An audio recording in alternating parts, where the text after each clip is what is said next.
Mga kalabs, ayun nga pala pupunta kami dito sa tulay ng iba, papunta rin sa kabila. Dati na namin binalak magpunta rito, kaso yung panahon pumunta kami rito ano pa, yung sira yung tulay, kaya hindi kami tumuloy kasi baka mamaya masilat kami, madisgrasya pa kami, kaya ngayon babalikan namin mga kalabs. So, nakita niyo naman, no? So, subukan natin makit mga kalabs. Samahan nyo kami ng aking spot.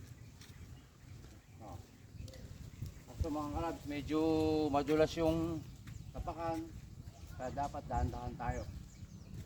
So, high tide pa, laki ng tubig. No. Mga kalabs, ingat-ingat, medyo madulas to kasi merong walang spike. Iba dyan, madulas. Kaya dahan-dahan ka darling, ha? Ito mga kalabs,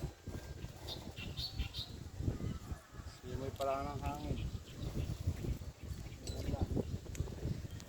Mga tao kasi nga napakadelikado raw, pero ngayon okay lang. Kasi may mga tumuturog, siyempre hindi maiwasan. Bigat ng tao. Medyo mahangin, napakasarap.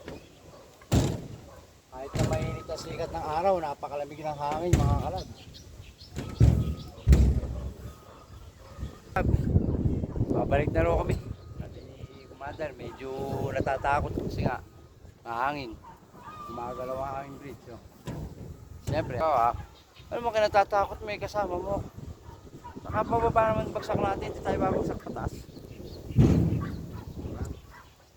Mga kalabs, maraming salamat.